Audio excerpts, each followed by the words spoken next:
The Azabu Residence is the fourth case study project of Japanese furniture brand Karimoku Case Study and is conceived in close collaboration between Norm Architects and Keiji Ashizawa Design.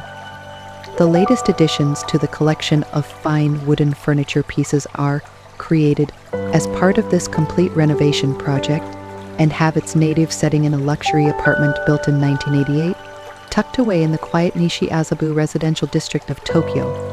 The apartment combines Japanese and Scandinavian design principles and aesthetics. A shared belief in the use of natural materials and a muted color palette lies as the foundation of the project, characterized by the focus on tactile, soft, minimal, and timeless qualities.